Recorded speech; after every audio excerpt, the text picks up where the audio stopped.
It happened on a Saturday morning, the kind of morning that normally feels slow and calm. The sky was bright, the air felt cool, and I was in a good mood because it was my day off. I walked into a small coffee shop near my house. I had been there many times, and I always ordered the same thing: a simple cup of coffee and a warm muffin. Nothing fancy, nothing expensive. When the cashier handed me the bag, she smiled and said, "Your total is $9.32. Easy, no problem." I reached into my pocket, pulled out my debit card, and tapped it on the machine like I always did. But instead of the usual beep, the screen blinked red. Declined. I blinked. That couldn't be right. The cashier tried again. Same message. Declined. My face felt hot. I tried not to look embarrassed. I laughed a tiny nervous laugh and said, "That's weird. Can you try one more time?" She nodded and ran it again. Declined. Again. This time, something inside me dropped. It felt like a rock sliding into my stomach. My card had never declined before. Not once. Not on big things, not on small things, especially not on something as tiny as $9. I stepped to the side so the line behind me could move. My hands were sweating a little as I opened my banking app on my phone. I typed my password. The screen loaded slowly, like it knew something bad was coming. When the numbers finally appeared, my heart skipped. Savings account. $84.17. I stared at it, blinking, not believing it. Because just last week, my savings account had $22,000 in it. $22,000. Money I had been saving for 5 long years. Money from extra shifts, holiday work, late nights, skipped vacations, and every birthday check I ever saved. Money meant for my first apartment, or a car, or an emergency.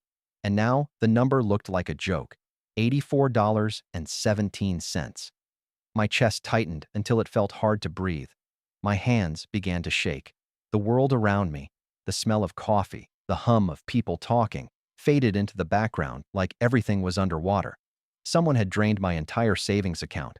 I scrolled through my transaction history. My finger froze as I saw a long list of withdrawals I didn't recognize. One for $3,000, then $2,500, then $4,000, then $1,200.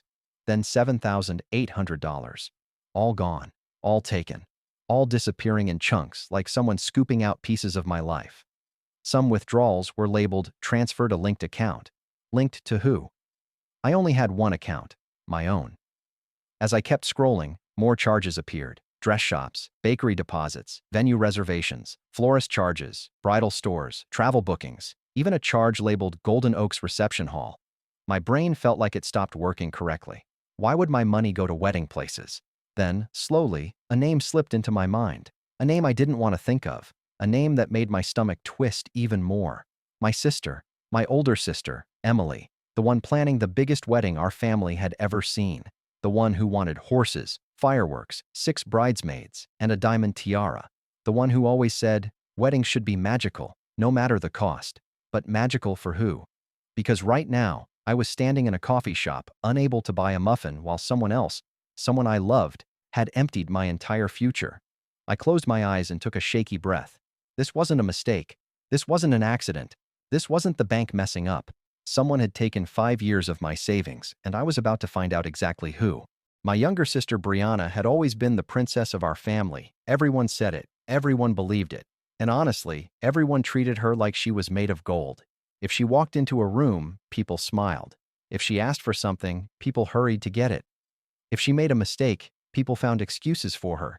It was like she lived in a different world from the rest of us. She was beautiful too. Long hair, perfect skin, bright smile. Everyone said she looked like she stepped out of a magazine. I wasn't jealous of her looks, but I always noticed how much attention she got just for existing. Brianna got engaged at 23, and suddenly she became even more adored. Every family group chat was filled with pictures of her ring. Every conversation at home turned into wedding talk. Every visit became Brianna this, Brianna that. It felt like her engagement wasn't just her event. It became the entire family's project.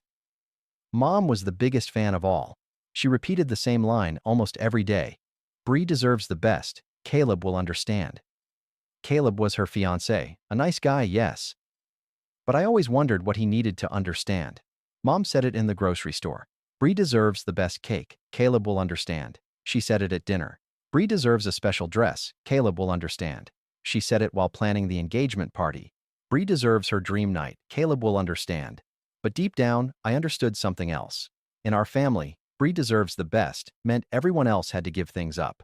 I gave things up quietly. I always had. I got hand-me-down phones, cracked screens, slow apps, batteries that died in an hour. Brianna got the newest iPhone every time.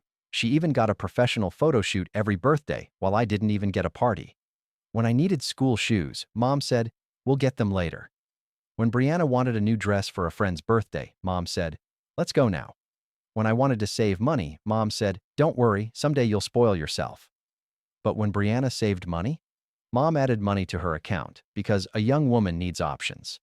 I wasn't angry at Brianna back then. I was used to being the background kid. She was the princess. I was the helper. But I never guessed she would take it this far.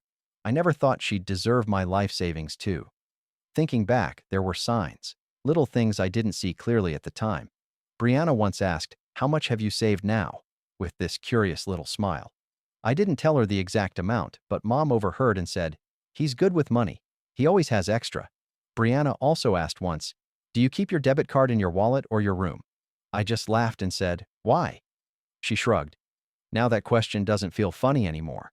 Another time, Mom told her, "You don't need to worry about anything. Weddings are expensive. Family is supposed to help." At the time, I thought she meant planning help, not draining my entire bank account help. Now everything makes sense in the worst way. Brianna wasn't just the princess of the family. She was the child everyone protected, the child everyone spoiled, the child who never heard no. And I was the child everyone expected to sacrifice. So when she decided she deserved her dream wedding, she didn't take out a loan. She didn't budget. She didn't get a second job. She didn't cut back on anything. She emptied the one thing I had worked for, my savings, my effort, my future. All because in her eyes, and in Mom's eyes, and probably in the whole family's eyes, Brianna deserved the best, and I was expected to provide it. But that was the day I realized something huge. Just because she was treated like a princess didn't mean I had to live like a servant.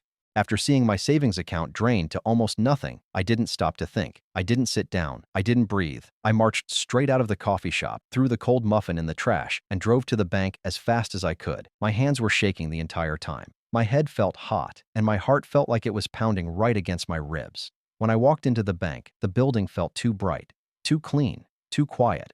I walked up to the teller's window and tried to sound calm, but my voice felt thin. "I need help," I said. "Someone drained my savings." The teller nodded gently, like she could already see the panic on my face. She typed my name into the computer. I watched her eyes move from line to line. Then she said, "Let me print your withdrawal history." She disappeared into a small room behind the counter. My stomach twisted while waiting. I gripped the edge of the desk so hard my knuckles turned white. She came back with a long sheet of paper. She handed it to me, and the world around me seemed to shrink. There were multiple withdrawals, not small ones, not random ones, huge transfers. The first one, $5,000, then $3,200, then $2,100, then $4,800, then $6,400. I let out a sound I didn't even recognize, half gasp, half breath. The total was written at the bottom in bold letters. Total, $21,500. My knees felt weak. I forced myself to keep reading. Each transfer went to the same account, not a person, a business. B. Mitchell Events and Planning. Events and Planning. Planning for what? Weddings, parties, receptions. I felt my heart drop to the floor. This wasn't random. This wasn't a stranger. This wasn't a hacker. This was connected, directly, to Brianna's giant wedding. My voice came out shaky. I pointed at the list and said, "Who authorized these?" The teller looked at the paperwork on her desk. Then she clicked through the computer. She pulled up a scanned form, an authorization slip. "It shows we received a signed approval," she said. "Signed by who?" I asked. She turned the paper around so I could see. There it was, my name, my full name, signed in loopy, crooked handwriting that looked nothing like mine. The letters were uneven. The last name was slanted. The first name looked rushed. Anyone who knew my real signature could see it was a mess, a bad forgery, almost a joke. I stared at it so long the lines blurred. "That's not my signature," I whispered. She nodded slowly. "It didn't look very neat," she said softly. I swallowed hard. My throat hurt. "I didn't sign that," I said again, louder this time. The teller typed another note into the computer. We log who brings in authorization forms, she said. Then she scrolled and scrolled. My heart beat louder and louder. Then she said 3 words that made the room feel like it tilted sideways. Your mother did. I felt like someone had punched me in the stomach. My breath caught. The room felt too small, too bright, too loud and too quiet at the same time. My mother? The words barely came out. The teller nodded. She came in twice. She said you were busy at work and asked us to process the transfers quickly for wedding preparations. Wedding preparations. My mother, the woman who told me to be patient. The woman who told me to understand Brianna's needs. The woman who always said, family helps each other. She didn't just help, she took. She walked into the bank. She handed over a forged signature. She drained almost all the money I had worked 5 years to save. And she didn't even tell me. My hands shook so hard the paper trembled. I closed my eyes, but that didn't make the truth go away. My money was gone. My trust was gone. My calm was gone. And the person who took it was someone I thought would protect me. By the time I reached home, my whole body was shaking. My hands were cold on the steering wheel. My jaw was tight. My heart felt like it was pounding inside my throat. I kept telling myself to breathe, but every breath came out short and sharp. I had never felt anger and hurt mixed together like that. It felt like a storm inside my chest. When I walked into the house, everything looked painfully normal. Mom was sitting at the kitchen table, writing out wedding invitations with fancy gold pens. She hummed a soft song like she didn't have a care in the world. There were envelopes everywhere, glitter, ribbon, stamps, little stickers that said, Brianna and Caleb forever. Brianna was sitting on the couch with her iced coffee, scrolling through Pinterest. The screen showed pictures of flower arches, bridesmaid dresses, and cake designs. She kicked her feet back and forth happily, like she was a queen planning her royal ball. Neither of them knew my money was gone. Neither of them knew my dreams just got crushed. Neither of them cared enough to notice I walked in shaking. I didn't wait. I didn't sit. I didn't say hello. I slammed the bank statement down on the table so hard that the gold pens rolled across the floor. Mom froze. Her smile dropped instantly. Her eyes widened like she had been caught stealing a cookie, not stealing $21,500. Brianna didn't even look up at first. She just laughed and kept scrolling, sipping her iced coffee like everything was perfect. I pointed at the paper and said, "You stole my savings." My voice didn't sound like mine. It sounded hollow, tired, broken. Mom blinked, then let out a long breath like I was being dramatic. She picked up the paper slowly, glanced at it, and set it back down like it wasn't important. Then she said calmly, like she was explaining a recipe, "Caleb, relax. We needed it for Brianna's wedding." Needed it, as if my 5 years of savings were a spare roll of tape, as if draining my account was a normal thing, as if my future didn't matter because Brianna needed pretty flowers and a shiny venue. My stomach twisted. "You needed my life savings?" I asked. Mom shrugged. "Weddings are expensive. Family helps each other. You're single. You don't have kids. You'll save it back later." Save it back later. Like $21,500 was pocket change. Like I didn't work every weekend and holiday to get that money. Like my dreams didn't matter because I didn't have a ring on my finger. Finally, Brianna looked up from her phone, still smiling, still proud, and said, "You weren't using that money." She said it like she was doing me a favor. Like she was cleaning up something I forgot about. Like my savings were just sitting there waiting to become decorations for her special day. I stared at her bright eyes, at her perfect hair, at her iced coffee with fancy caramel swirls. "You used my money," I said slowly. "For your wedding?" She nodded cheerfully. "Yes, it's for something important. It's my dream day. And Mom said you wouldn't mind. You never spend money anyway." My chest burned. I saved that money for my own future. For a car, for an apartment, for emergencies, for security, for peace. But to them, it was just extra. A giant piggy bank they didn't feel like asking permission to open. Mom reached out and touched my arm. "Sweetheart, don't make this ugly. Bree deserves the best. You can help the family without being upset." Help the family. I almost laughed. Help the family? They didn't help me when I needed shoes or rent or anything important. But for Brianna's big wedding day, they could empty my entire life savings without blinking. I stepped back and said quietly, "This shouldn't have been a confrontation. It should have been a confession." Neither of them answered, because deep down, they both knew I was right. When the shock finally settled into my chest, the anger rose again. I stared at the empty space where my savings used to be. I stared at Brianna's proud smile. I stared at Mom's calm face, like she had done nothing wrong. And suddenly, I needed the truth. The whole truth. Every detail. So I said it loudly. Tell me exactly where my money went. Brianna didn't look scared. She didn't look guilty. She didn't even look upset. She looked excited. She sat up straight on the couch, brushed her hair behind her shoulder, and smiled like she was about to show me her latest shopping haul. Okay, she said happily, but don't freak out. Don't freak out. My life savings were gone. I could barely breathe, and she was still sipping iced coffee like this was normal. She held up her phone and opened a notes app. There was a whole list saved. She had planned everything, using money that wasn't hers. She began reading the list out loud. Venue deposit, $7,000. My heart dropped. $7,000. That was almost a third of everything I had saved. Gone in one swipe. For a building. For one day. I tried to breathe, but she kept going. Dress, $2,600. $2,600. On a dress she would wear once.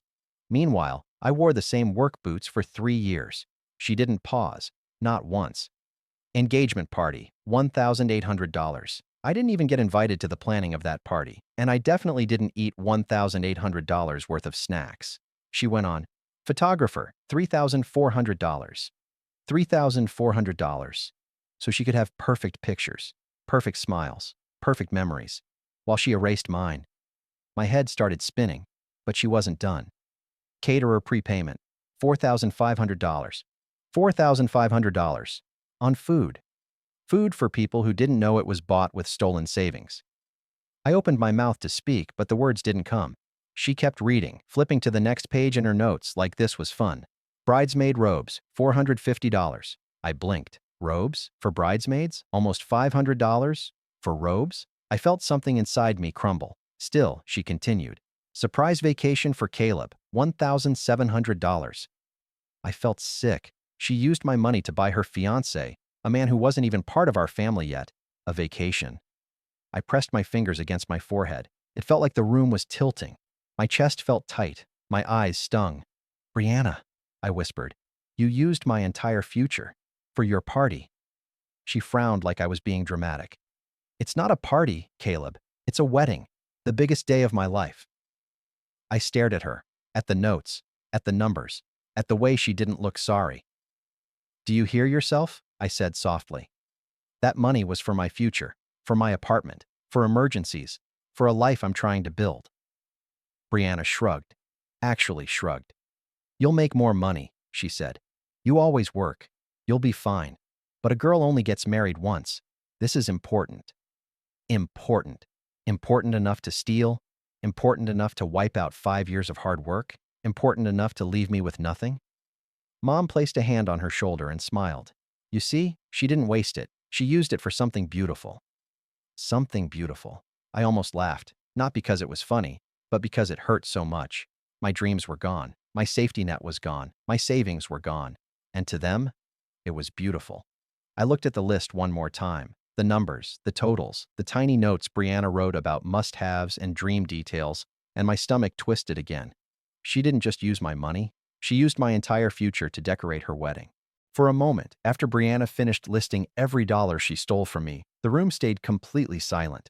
The only sound was the tiny crack of ice in her iced coffee cup. I stood there feeling like someone had scooped all the air out of my chest. My savings, 5 long years of working weekends, early mornings, overtime, holiday shifts, was gone. Not spent on something important, not used for something we needed, but blown on dresses, parties, robes, and a vacation for someone who wasn't even married yet. I waited for an apology, a real one. A simple, I know we messed up. Instead, Mom crossed her arms like I was the one being unreasonable. We're a family, she said with a firm voice. Families support each other. Support? I blinked slowly. Taking $21,000 without permission was support? Stealing my savings because Brianna wanted a magical wedding was support. Before I could even respond, Brianna jumped in. You don't even have a girlfriend, she said, waving her iced coffee like a wand. It's not like you'll need wedding money anytime soon. I felt something inside me crack. Not a loud break. A quiet one, like a tiny piece of trust snapping. So, because I'm single, I said, I don't deserve to have savings? Brianna rolled her eyes. You weren't using it, she repeated. It was just sitting there, doing nothing. Doing nothing? That money was doing everything. It was my plan, my safety, my dream of living on my own, my backup for emergencies, my entire future. But to her, it was just sitting there. Before I could answer, Dad walked into the kitchen. He looked tired, like he had overheard enough to know what we were arguing about, but didn't want to face it. What's going on? He asked. Mom didn't even let me speak. Caleb is upset about the wedding money, she said. The wedding money? I repeated. You mean my life savings? Dad sighed like I was making noise over something small. Caleb, he said, just let it go. Don't ruin her big moment. My mouth fell open. Her big moment. Her moment. Her moment. I clenched the bank paper in my hand.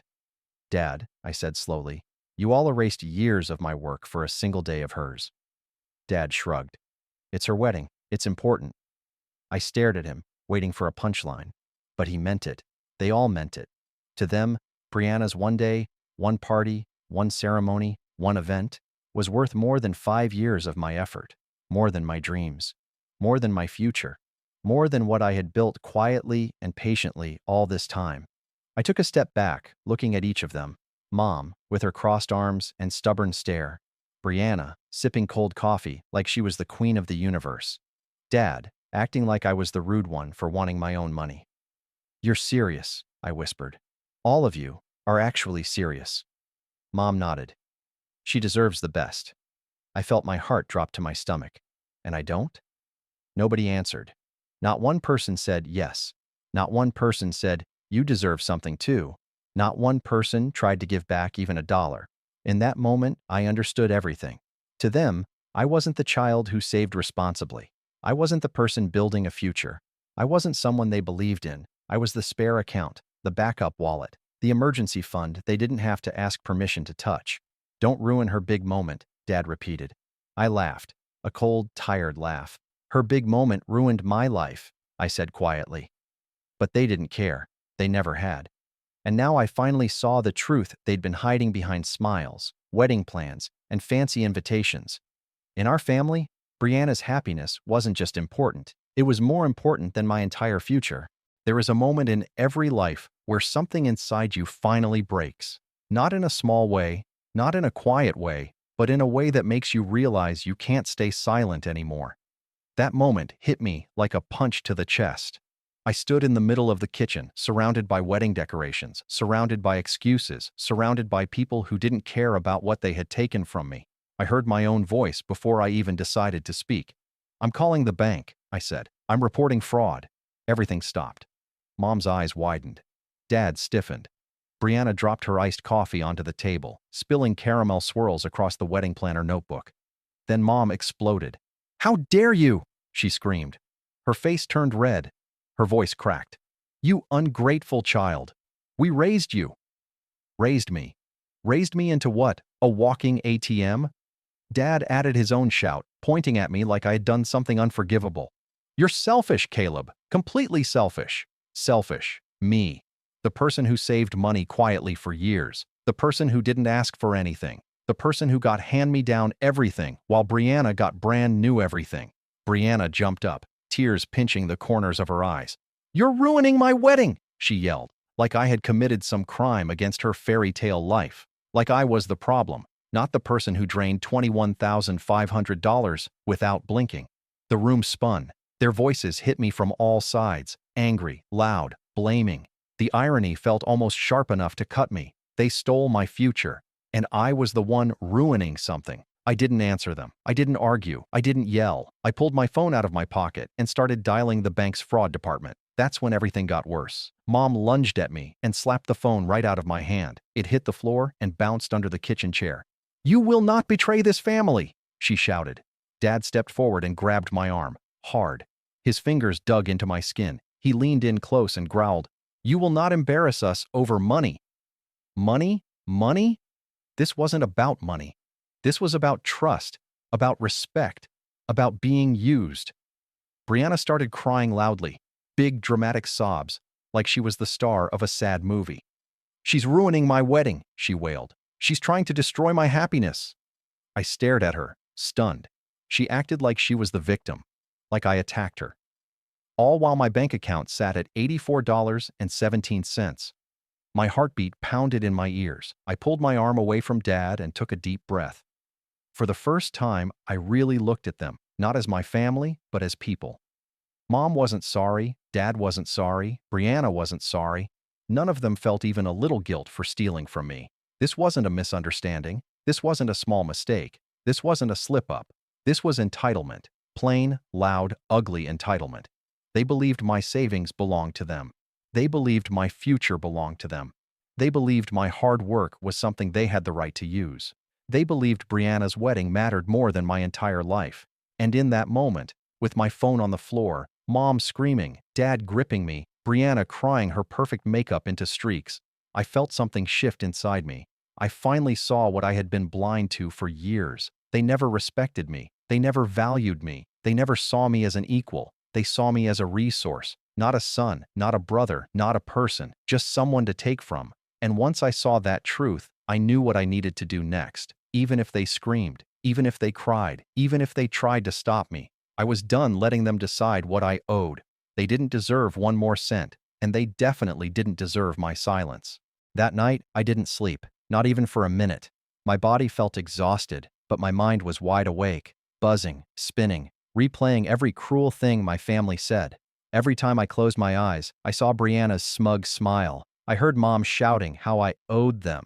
I felt Dad's hand gripping my arm like I was the one doing something wrong. I didn't cry. I didn't yell again. I didn't fall apart. I got to work. If they wanted to pretend nothing happened, I would show them exactly what did. I pulled out my laptop, sat at the kitchen table in my small, quiet apartment, and opened a new folder. Then I started gathering everything, every piece of proof, every document, every message. If they wanted to scream that I was selfish for protecting my own money, I would give the world a clearer picture. First, I downloaded the bank statements, every transfer, every withdrawal, every dollar that left my account without my permission. The list looked like a waterfall, money rushing out, never coming back. Then I saved the withdrawal receipts the teller printed earlier. They showed the exact times, the exact amounts, and the exact destination, B. Mitchell Events and Planning. Each receipt felt like another punch to my stomach. Next, I opened the scanned file showing the forged authorization form, the one with my fake signature. It looked worse the longer I stared at it. My real signature was clean and straight. This one looked like someone wrote it with their eyes closed. I placed a picture of my real signature beside the forged one. I labeled it clearly, Real Forged. The difference was obvious. After that, I opened my old text messages. I scrolled through the long conversations with Mom. One message made my heart squeeze tight. Don't worry, Brianna will have everything she needs. We got extra funds. Extra funds. From where? My account. I screenshot every message where she hinted, bragged, or joked about Brianna's big plans being taken care of. She thought it was cute. She thought it was exciting. I saved them all. When I was done gathering everything, I put it into one big folder labeled Fraud Evidence, Caleb R. Then I opened my email. My fingers didn't shake this time. I wasn't scared anymore. I wasn't confused. I knew exactly what I had to do. First email, Bank Fraud Department. I attached all the documents, all the screenshots, all the proof, and I explained clearly. My account was drained without my permission. Second email, the wedding venue. I told them I did not authorize any payments. I asked them to hold the wedding account for investigation. Third email, police non-emergency fraud line. I attached the entire packet. I wrote, I believe a family member stole $21,500 from my account using forged documents. My chest felt heavy, but in a steady way, a strong way, like I was finally picking myself up after being pushed down for years. Then I did something even harder. I printed everything. Page after page slid out of the printer. The bank statements, the signatures, the receipts, the text messages, my real signature, the fake one. I put all of it into a thick folder, not to hide, not to keep, but to show. The next morning, before anyone woke up, I drove back to the house, the same house where they screamed at me, grabbed my arm, and treated me like a villain for wanting my own money. I walked into the kitchen. The room was dark and quiet. The wedding invitations were still on the table, waiting to be mailed. I set the entire evidence packet right in the center of the table. No note, no message, no explanation. The evidence spoke louder than I ever could. I stood there for a moment, taking one long breath. Then I walked out the door, closing it gently behind me. For the first time, they would have to see the truth, not the story they told themselves, but the proof of what they had done. And I didn't wait for their reaction. I had already moved forward. Fallout doesn't come all at once. It arrives in pieces, little messages, long emails, surprising phone calls, and sudden updates that feel like tiny earthquakes. Every day brought something new, and every update proved one thing. The truth finally caught up to them. The first message came from the bank. Your fraud claim has been approved. $21,500 will be returned to your account. I read that sentence twice, then a third time. My hands shook, but this time it wasn't from fear. It was from relief. My savings was back. My hard work was back. My future was back. But the fallout for them was only beginning. 2 days later, the next email arrived. We have flagged your mother and Brianna for suspected financial fraud. I stared at the screen, feeling a strange mix of sadness and justice. Sadness because they were still my family. Justice because they had stopped acting like one. A few days passed, and then the wedding disasters began. First, the wedding venue sent Brianna a notice. Your reservation has been canceled due to disputed funds. They refunded nothing. They banned her from rebooking. They told her to contact the fraud team.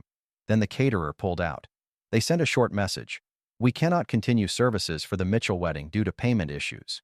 Payment issues, meaning the $4,500 Mom stole from me that Brianna used for her dream menu. Next came the photographer. He filed a complaint stating, the deposit check bounced. We will be pursuing payment or legal action. A bounced check. Brianna had written it thinking my stolen money would land before it cleared. It didn't. And then came the biggest blow of all. Brianna's fiancé, Caleb, called off the wedding. He texted me privately, something he had never done before.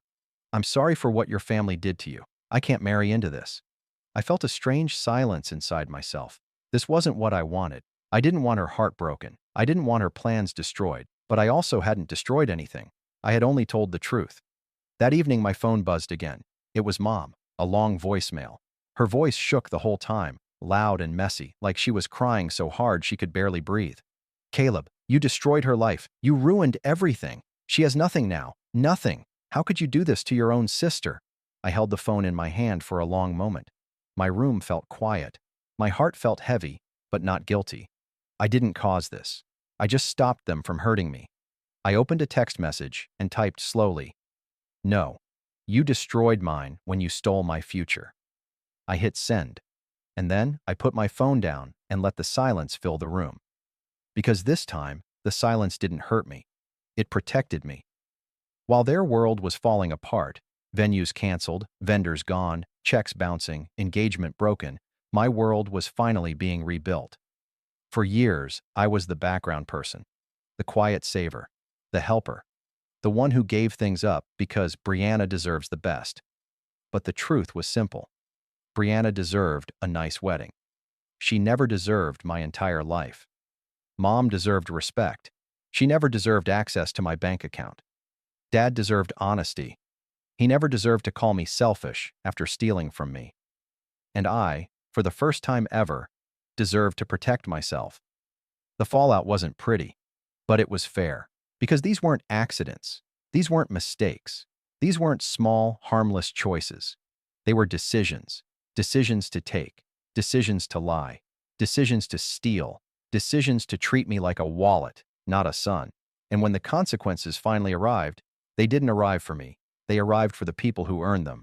After everything that happened, the screaming, the stealing, the blaming, the fallout, I packed my things and left. I didn't slam the door. I didn't yell. I didn't give one last speech. I simply walked away from the house that took so much from me and called it love. I moved out. I found a small apartment on the other side of town. It wasn't fancy. The walls were plain, and the place smelled a little like old paint. But it was mine, my space, my peace. Every box I unpacked made me breathe a little easier. Then I changed my number, not because I was scared of them, but because I was done letting them have access to me whenever they wanted something.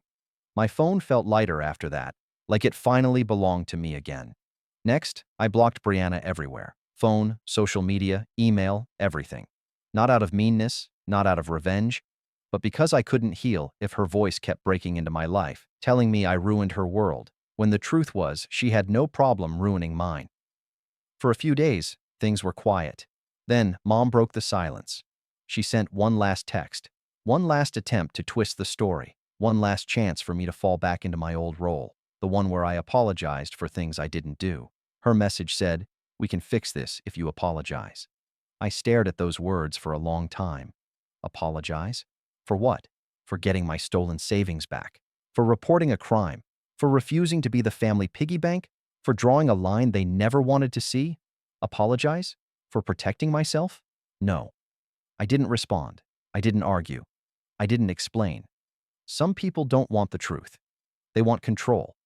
And my silence was stronger than any argument I could give. Instead, I opened my banking app. The screen lit up, showing a number I hadn't seen in months. $21,500, restored. For the first time in years, it felt like my money. Not Brianna's wedding fund, not Mom's family contribution, not some secret stash they felt entitled to use. Mine, my work, my effort, my savings, my future. I sat on the edge of my new bed and let the peace wash over me. No shouting, no guilt traps, no, "Caleb, don't ruin her" moment. No, "You owe us." No, "Family helps each other." Just quiet, just me. Just the simple truth that protecting yourself is not something to apologize for. I made a promise to myself that evening, a promise stronger than anything my family ever gave me. My life will never be taken from me again. My choices will be mine. My money will be mine. My future will be mine. And someday, if I ever have a wedding, it won't be paid for with someone else's money. It won't be stolen. It won't be forced out of someone who trusted me. It will be paid for honestly, saved for patiently, built for my life, not someone else's. I looked around my quiet apartment and took a deep breath. For once, it didn't hurt.